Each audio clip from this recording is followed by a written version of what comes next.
Reka mbasuhuze kandi mbifurize ibihe byiza mwese abakurikirana ibyo mbagezeho kuri iyi channel ya Vanessa and Her Things, cyane cyane abakunda ibijyanye no guteka. Uyu munsi nabazaniye recette y'ibintu ushobora guteka mu gihe udafite umwanya.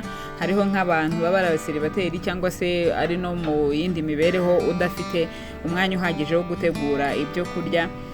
Bikaba ari ibiryo rero ushobora gutegura bitwara umwanya mutoya kandi ugahita useriva abantu ushaka guseriva. Nkuko mubibona rero iyi ni imizuzu, ntago ari ifiriti y'ibitoki, iyi ni imizuzu, hanyuma na sosiso ndetse n'izindi mboga. Mu gutangira rero gutegura ibi biryo, izi ni sosiso nkuko muzibona, ndakatamo uduce dutoya kugira ngo mbashe kuzikaranga. Kariya gahu k'inyuma ntago niriwe nkakuraho, bitewe nyine nuko ushobora kubikora nta mwanya ufite, ariko uramutse utagakunda ushobora kubanza ukagakuraho mbere yo gutunganya iyi sosiso.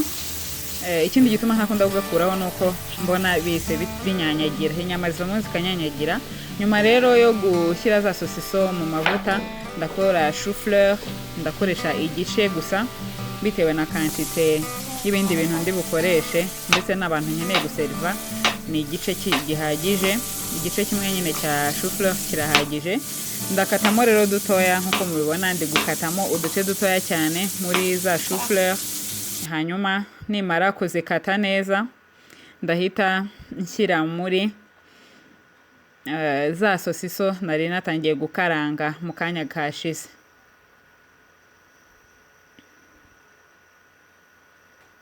Nyuma rero yo gushyira za chou fleur muri izi sosiso nari natangiye gukaranga, ndatunganya n'ibindi bitandukanye ndi bukenere birimo izi poivron. Murabona ko nakase ibice binini, nibyo nkunda nyine gukata bigaragara ari binini, ndetse n'ibitunguru by'umweru.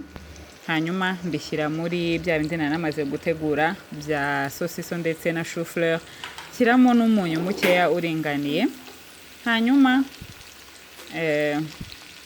ndakomeza nyine mbikarange gake gake.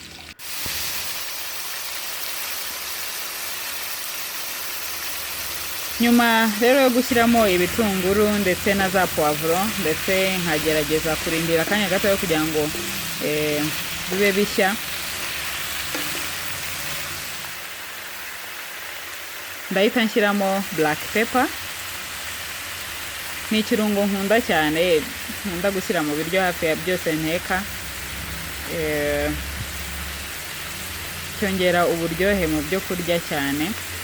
Hanyuma nyuma yo gushyiramo black pepper, ndakomeza ngaragure kugira ngo nayo ikwiremo hose.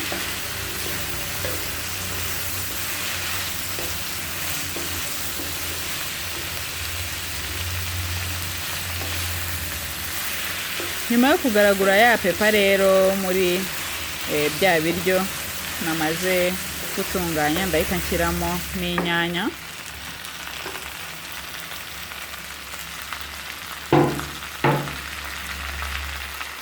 Nyuma yo gushyiramo inyanya nk'ibisanzwe n'ubundi ndakomeza ngaragure, ndindire ko nazo ziza gushya neza, zigashyana n'ibindi nari namaze gutegura.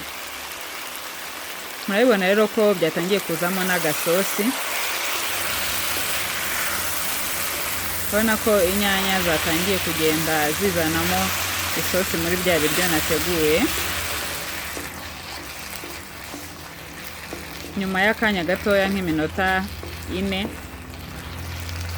ibiryo byanjye byamaze gutungana. Urabona ko bimeze neza, inyanya zirimo zishya neza. Hanyuma nkomeze ndindire kugira ngo bishye, noneho inyanya zireke kuba zikigaragaramo cyane, nyine zose ndindire ko zibyara isosi.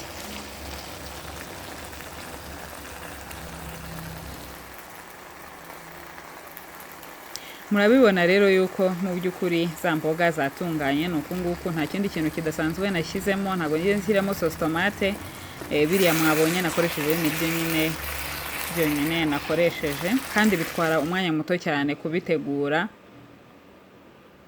Nyuma rero yo gutunganya za mboga, tugeze ku mizuzu. Hari abantu bazita imishabi, hari ababyita amazina atandukanye, ariko mu Cyongereza byitwa plantain. Hanyuma naho nkatemo uduce dutoya. Nyuma yo gukatamo uduce dutoya rero ndashyira mu mavuta. Hanyuma amavuta nyine akore akazi kayo, ndindire yuko ya mizuzu yanjye iza gushya neza. kugira ngo nyiserivane na za mboga namaze gutegura mbere. Imizuzu nayo ntago itwara igihe kinini cyo gushya, kandi ikiza cyayo nuko n'ubundi iba yoroshye, ntago ari kimwe nko n'ibitoki birabanguka, ariko imizuzu yo nyine n'ubundi kuko ibisanzwe yoroshye iba imeze nk'umuneke uhiye, biroroha cyane kuwutunganya.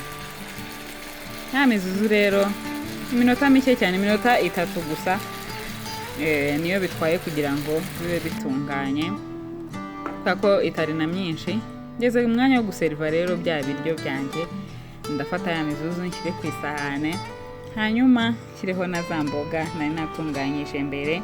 Ibi rero bikaba ari ibiryo na recommending ko nabivuga, nagira inama umuntu wese utagira umwanya uhagije wo guteka ngo ujye mu bintu byinshi, ujye gutogosa umuceri, usibye ko ushobora no gushyiraho umuceri cyangwa ikindi kintu ushaka bitewe n'ibyo ukunda, ariko ibi ni ibiryo bibanguka kandi byihuta ku bantu batagira umwanya. Ndabashimiye cyane, naho ubutaha.